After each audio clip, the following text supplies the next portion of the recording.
Hey guys, Asslamualikum, hello, hi, and once again welcome back to Cooking is Fun with Firdaus. And today I'm going to share one of my super delicious and super tasty recipe which I always make with my chapatis and parathas, and that is mutton chops curry. I'm sure many of you love mutton chops because the flavor, the tenderness in the mutton chops is completely different from the other parts of the mutton. So I would suggest you for this curry especially try to use mutton chops and you will be enjoying an authentic and a rich recipe at your home. So let's get started. Here to a pressure cooker, I will be adding in around 1 to 2 teaspoons of oil, to which I'll be adding in few garam masalas and black peppercorns with some curry leaves. Ingredients in the description box, so please have a look at it. And then I'm going to add the mutton chops. Now to this I will be adding in turmeric powder, red chili powder, coriander powder, because we don't want to cook the muttons blunt like that. We are going to add some flavors to our mutton. So how do we add flavors? This is the way that you can do. And then here I'm going to add 1 to 2 glasses of water, salt, along with 1 large tomato roughly chopped, and close this and cook this for minimum of 20 to 30 minutes in a medium flame until my chops are getting beautifully tendered.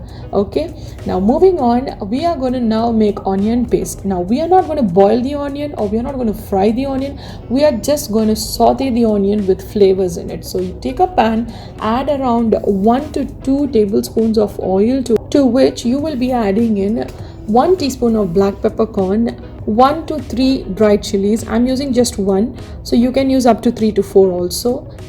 Curry leaves, coriander seeds, fennel seeds, cumin seeds. Saute them well and then add 1 to 2 large chopped onions to it and saute the onion until it's translucent. Once it turns translucent, add 2 teaspoons of shredded coconut to it and cook for about 2 to 3 minutes and then switch off the flame and let this cool down. Once it cools down, just add this to a blender and blend it into a nice fine paste. There you go, your onion paste with full of flavors is ready. Now let me check on my mutton chops. Wow, this is beautifully tendered and you can see the layers, which means the mutton is cooked.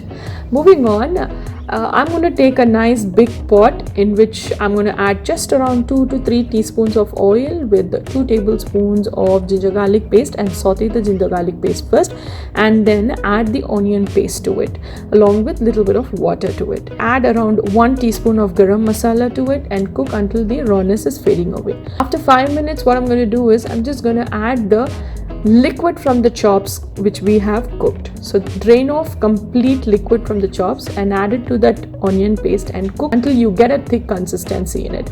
While you cook this, add 1 teaspoon of turmeric powder and red chili powder as per your taste. And even if you need salt, just add salt at this point of time. And then after 10 to 15 minutes of cooking, add the mutton chops to it and cook this until the consistency is reached. Consistency of what you are looking in for. Mix it, cook it for another 2 to 3 minutes and then you serve this hot with some nice parathas, chapatis or even dosas. Do try this recipe and share your experience in the comment section below. Thank you, stay tuned. There's still lots more to come with Cooking is Fun with Firdaus. Till then, you take care. Allah Hafiz.